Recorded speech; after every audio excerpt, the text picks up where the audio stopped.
देखिए दोस्तों, दुश्मन जब धमकियां देता है तो इजराइल उसकी बोलती बंद कर देता है, ऐसा कहा जा रहा है। हाल ही में इजराइल ने जंगी जेट उड़ाकर ईरान की धमकियों का जवाब ऐसे तरीके से दिया कि ईरान में खलबली मच गई।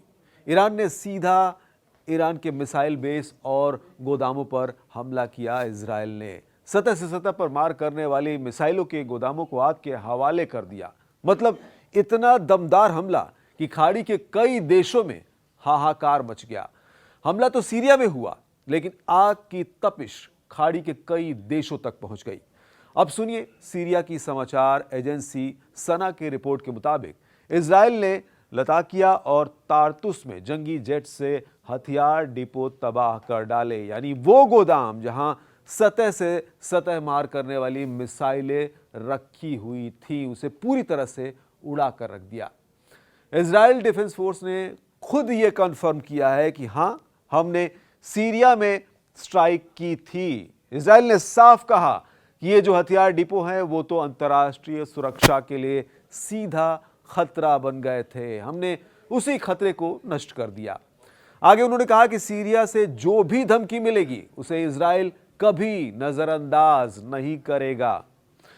एक मजे की बात यह है कि यह हमला उस वक्त हुआ जब इजराइल और सीरिया के बीच कुछ बातचीत भी चल रही थी। मतलब दोनों एक दूसरे से बातचीत कर रहे थे। इजराइल ने यमन में हूती विद्रोहियों पर भी उधर जोरदार वार किया। वो भी ईरान के समर्थन वाले हूती लड़ाके थे, जिन्हें इजराइल ने सना एयरपोर्ट पर बड़ा नुकसान पहुंचाकर चुप करवा दिया। अब आगे बढ़ते हैं गाजा की तरफ। इजराइल ने वहां हमास के लड़ाकों को खबर दे दी कि या तो समझौता करो या फिर पूरी तरह से सफाई के लिए तैयार हो जाओ। इन्होंने हमास को धमका दिया कि स्टीव विटकॉफ का जो समझौता है उसको तुरंत मान लो, नहीं तो बड़े विनाश की तैयारी कर लो।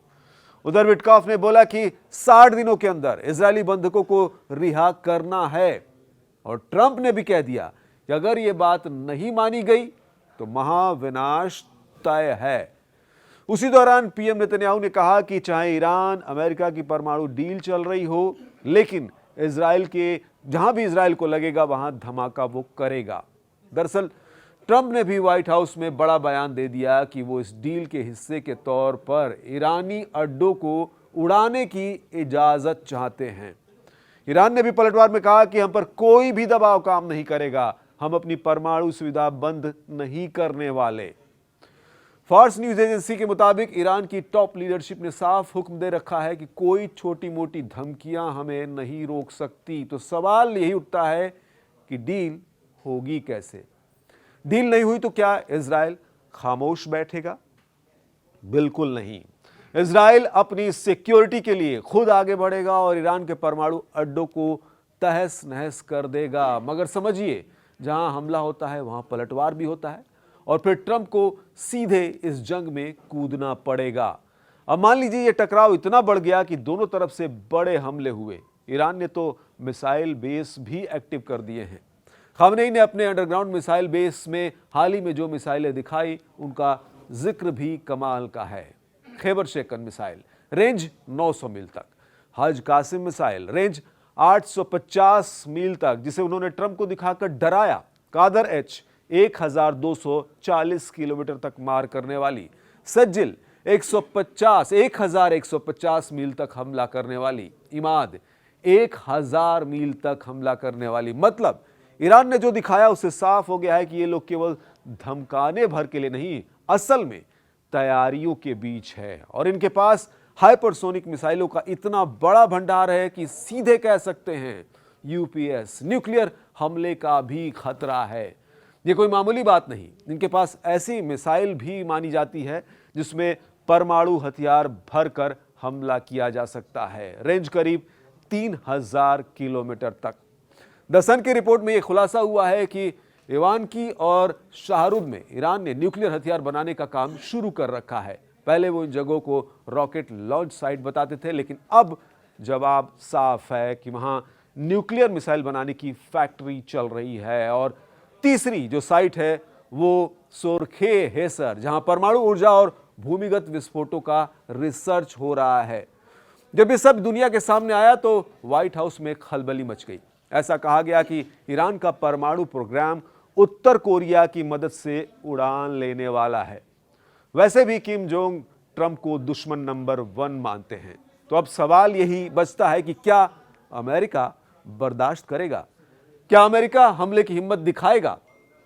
समझिए, सुपर पावर से टकराना कोई मजाक नहीं। जाहिर है अमेरिका के पास इंटरकॉन्टिनेंटल बैलिस्टिक मिसाइलों का ऐसा भंडार है कि एक धमाका खुद में एक बमबारी जैसा हो सकता है।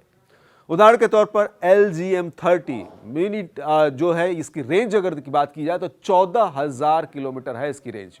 तो सोचिए, यह मिसाइल सीधे किसी भी कोने से ईरान तक पहुंच सकती है। और अमेरिका की न्यूक्लियर ट्रायड पर भी एक नजर जरा डाल लेते हैं। जमीन से, समंदर से और आसमान से हमला करने वाली मिसाइलें हर जगह रेडी। अमेरिकी जंगी जेट और बमबर्षकों की ताकत को तो दुनिया में सभी मानते हैं, उसकी कोई तुलना नहीं कर सकता। और तो और अमेरिकी नेवी का एक ही जंगी बेड़ा ईरान की तबाही के लिए काफी है। मतलब अगर अमेरिका ने मन बना लिया तो ईरान का बचना मुश्किल है।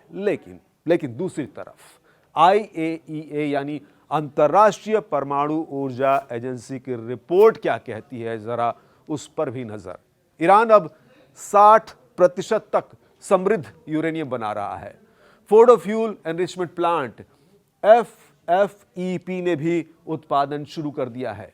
परमाणु प्रोग्राम में ईरान IR-6 इस तरह से तेजी से यूरेनियम संवर्धन कर रहा है। खबर है कि अप्रैल 2021 से नतांज प्लांट में भी यूरेनियम तैयार हो रहा था और IAEA के मुताबिक ईरान UF-6 से 60% तक संवर्धित यूरेनियम हथियार ग्रेड के करीब है। यानी ईरान अब लगभग परमाणु बम बनाने के कगार पर खड़ा है।